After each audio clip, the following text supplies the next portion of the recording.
Hello friends, आज हम जानेंगे आय व्यय एवं चेक इशू पंजिका के बारे में। क्या है ये, इसको कैसे भरा जाएगा। जैसा कि आप लोगों को जानकारी होगी कि विभाग द्वारा इस बार नया रजिस्टर लागू किया गया है जो इस सत्र से भरा जाना है। इसके पहले अलग अलग 2 रजिस्टर होते थे, अब सारे रजिस्टर एक कर दिए गए हैं। इसी में सब कुछ है। आइए हम जानते हैं पहले रजिस्टर के बारे में। आय व्यय एवं चेक इशू पंजिका क्या है ये। अब इसमें देखिए नीचे लिखा है 3rd लाइन में एमडीएम, एसएमसी और अदर्स, यानी कि इसी में तीनों चीजें हैं। एमडीएम का भी विवरण इसमें भर सकते हैं, एसएमसी का भी विवरण इसमें भर सकते हैं और अन्य स्रोत से जो धनराशि प्राप्त होती है उसका विवरण भी हम इसमें भर सकते हैं। अब क्या है ये, पहले देखिए, अभी तक ऐसा होगा कि बहुत सारे काम एक बाय एक आ जाते हैं, तो हमें समय नहीं मिलता है कि रजिस्टर को हम देखें, और लगभग 99% लोगों ने इसको अभी खोल के देखा नहीं होगा। अब चूंकि ऑडिट आने वाला है तो आगे सब लोग कार्य करेंगे इसमें। तो अब देखिए इसमें लिखा है एमडीएम, एसएमसी और अदर्स, तो यानी कुछ पन्ने, रजिस्टर के कुछ पन्ने में एमडीएम धनराशि के लिए हैं और कुछ पन्ने एसएमसी के लिए हैं और कुछ पन्ने अदर्स के लिए हैं। ठीक है। अब आइए एमडीएम का मतलब। एमडीएम धनराशि से ये मतलब है कि जो भी पैसा मध्याह्न भोजन के लिए प्राप्त होगा उसका विवरण हम उसमें देंगे एमडीएम खाते में। यानी जैसे कि कन्वर्जन कास्ट प्राप्त हुई ग्रामीण क्षेत्रों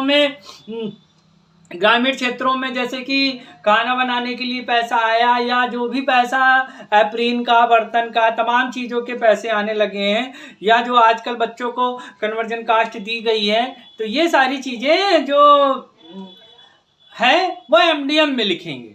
फिर उसके बाद दूसरा आता है एसएमसी।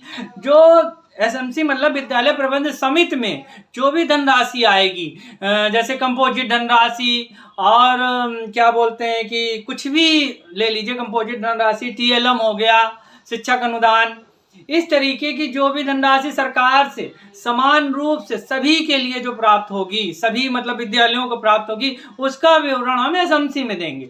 अब अदर में क्या करना है, अदर में उन धनराशियों का विवरण देना है जो हमें, जैसे विद्यालय में हमने कोई स्पेशल काम कराए, हमारे विद्यालय में हुआ वो पैसा का, या किसी ब्लॉक से हमको प्राप्त हुआ, तो जो भी स्पेशल धनराशि प्राप्त होगी किसी निर्माण कार्य के लिए या किसी चीज के लिए, उसका विवरण अदर में देना है। ठीक है।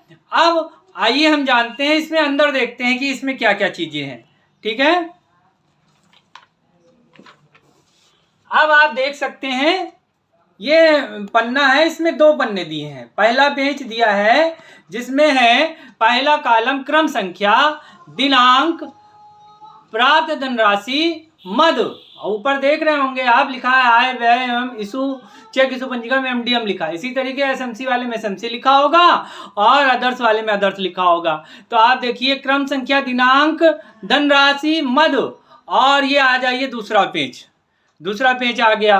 तो दूसरे पेज में देखिए लिखा है पहला क्रम संख्या, दूसरा चेक, व्यय तिथि, व्यय धनराशि, कार्यदायी संस्था का नाम, फिर उसके बाद व्ययकर्ता का नाम, अभियुक्ति, अवशेष धनराशि और प्रधानाध्यापक के हस्ताक्षर। दोनों पन्नों में कुल 13 कॉलम है। इसमें यह दिया है, ऊपर देखिए खाते के प्रकार, खाता संख्या, बैंक का नाम, वर्ष, इस तरीके का ये है। अब हम इसको कैसे भरेंगे, कैसे करना है, ये आप मेरे विवेकानुसार सीखें। बाकी कि कौन क्या बताया है उससे हमें कोई मतलब नहीं है। जो सही जानकारी हम पूरा देने का आपको प्रयास करेंगे, जिससे आपको आसानी से समझ में भी आ जाए। अब ये देखिए, ये जो कॉलम हमने आपको बताए हैं, ये कॉलम हमने यहाँ पे ये उतार लिए हैं। देख सकते हैं ये जो पहले पन्ने का कॉलम था, ये हमने यहाँ पे इसको उतार रखा है।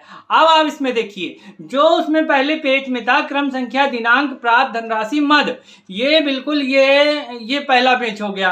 अब ये दूसरा पेज भी ये देखिए इस तरफ है, चेक संख्या और व्यय और धनराशि, ये तो कुल मिला के जो भी कॉलम है सब यहाँ पर आपको दिखेंगे। तो अब आइए हम इसको कैसे भरते हैं। पहला पन्ना हमारा प्राप्त धनराशि का है। किसका है? पहला पन्ना हमारा प्राप्त धनराशि का है। तो हम प्राप्त धनराशि में क्या करेंगे? तो प्राप्त धनराशि में जो भी पैसा हमें पासबुक में जो भी प्राप्त हुआ है उसके अनुसार हम इसमें इसकी एंट्री करेंगे। ठीक है, क्रम संख्या में 1 डाल दिए, दूसरे नंबर पे हमने डेट डाली, फिर तीसरे नंबर पे मद लिखेंगे, मतलब प्राप्त धनराशि कितनी आई है, किस मद में आई है।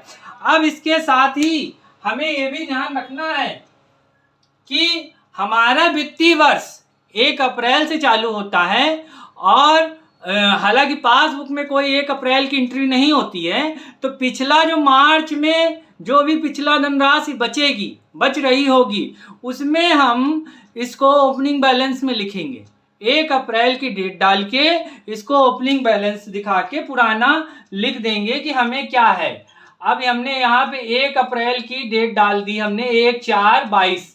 फिर उसके बाद प्राप्त धनराशि कुछ भी नहीं लिखेंगे, यहाँ पर धनराशि जो भी धनराशि होगी 30,000 रुपये ये लिख दिया। मान लीजिए ये पिछला आपका बचा हुआ है, 30,000 रुपये बचा हुआ है। मद क्या है? ये ओपनिंग बैलेंस है। ये समझ जाएंगे कि ये पिछले साल का ये पैसा बचा हुआ है। ठीक है, ये हो गया आपका। अब मान लीजिए कि आपको ये प्राप्त हुआ पैसा, आपको मिला कंपोजिट ग्रांट का। वैसे तो पहले पेज में जितने अभी पैसा आया है हम लिखेंगे और लिखने के बाद दूसरे पेज में उसको खर्च कर विवरण दिखाना है। अब चूंकि जैसे कि 1,000 रुपये आया किसी चीज का, या TLM का कोई आया पैसा, शिक्षक अनुदान आया मान लीजिए, तो हमने यहाँ पे लिखा कि दिनांक को आया, इतनी धनराशि प्राप्त हुई और ये DPO से या सर्व शिक्षा अभियान से या जिला बेसिक शिक्षा अधिकारी कार्यालय से ये पैसा हमको मिला, हमने लिख दिया भाई। अब जब दूसरे पेज में जब हम आएंगे तो उसका खर्च हम दिखा देंगे 1 लाइन में। अब चूंकि हमारा कंपोजिट ग्रांट है तो कंपोजिट ग्रांट 1 लाइन में तो खर्च नहीं हो सकता है, तो हम उसको क्या करेंगे कि हमने लिखा कि इतने तारीख को, मान लीजिए जनवरी में लगभग आया, आधा पैसा आया या जो भी आया, 1 जनवरी को प्राप्त हुआ हमें कंपोजिट ग्रांट हमें 25,000 रुपये प्राप्त हुआ। यहां मत लिख देंगे कौन सी ग्रांट है भाई, लिख दिया हमने कंपोजिट। ठीक है, कंपोजिट ग्रांट लिख दिया, ये आया हमारा पैसा।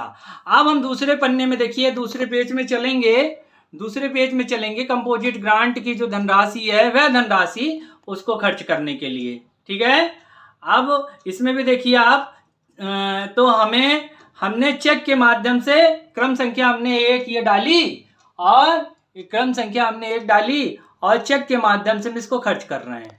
ठीक है, एक क्रम संख्या 1 हमने इसमें ये डाल दिया, 1 डाल दिया हमने।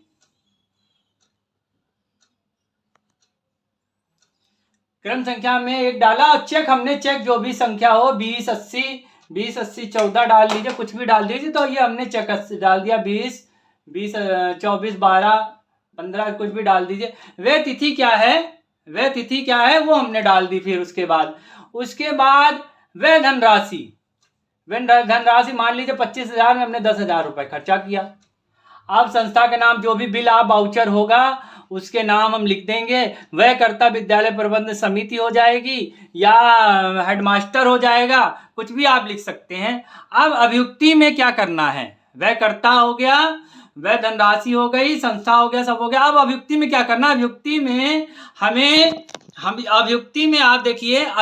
हमें करना है कि जो चेक वापस आई या कोई कारण हुआ, ठीक है, वो हमको इसमें दर्शाना है। फिर उसके बाद हमने 10,000 रुपये खर्चा किया। अब हमारे पास मान लीजिए कि 15,000 रुपये बच गया। ठीक है। अब उसके बाद अगला कॉलम हस्ताक्षर का है।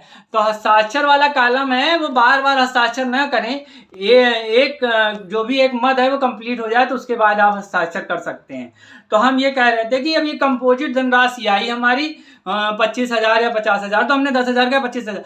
तो इसमें जो पासबुक की पहले पेज में प्राप्त धनराशि के विवरण में अगली एंट्री करने से पहले हम यहाँ पर जो दूसरा पेज है इसमें पूरा हम जो भी हमने पैसा खर्चा किया कंपोजिट ग्रांट का, हम एक साथ हम इसकी लिख सकते हैं। मान लीजिए 10,000 हमने खर्चा कर दिया एक चेक में, 2,500 हमने स्वयं खर्चा किया तो संस्था में जो है विद्यालय प्रबंध समिति आ जाएगा, है ना।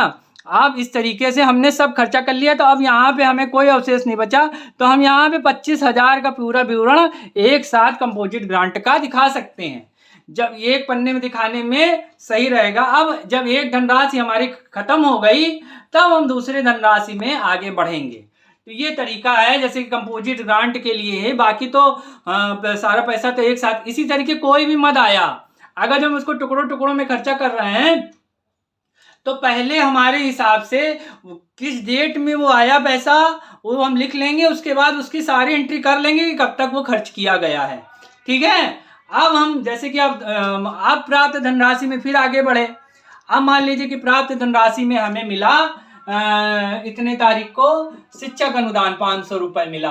अब यहाँ लिख देंगे मद शिक्षक अनुदान मिलेंगे। फिर क्रम संख्या, अगले पेज में चले, क्रम संख्या डाले, डेट डाल दिए, चेक संख्या डाल दिए, फिर डेट डाल दिए। फिर व्यय धनराशि में हमने पूरा 500 मिला, 500 खर्चा कर दिया।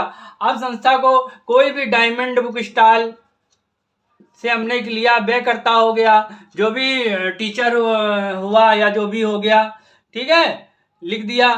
फिर उसके बाद विभक्ति में कुछ नहीं है, अवशेष धनराशि में कुछ नहीं है, यहाँ पे एक ही लाइन में ये खर्च हो गया। इस तरीके से हम अपना चेक बुक आय व्यय पंजिका तैयार कर सकते हैं। और बिल जो है हम उसको अलग बना किसी भी रजिस्टर में चिपका लें, जैसा भी आप करें। तो ये विवरण हमने आपको बताया, ठीक है। अब अगले कोई भी जानकारी है तो आप कुछ भी पूछना हो तो कमेंट बॉक्स में पूछ सकते हैं। Okay, thanks.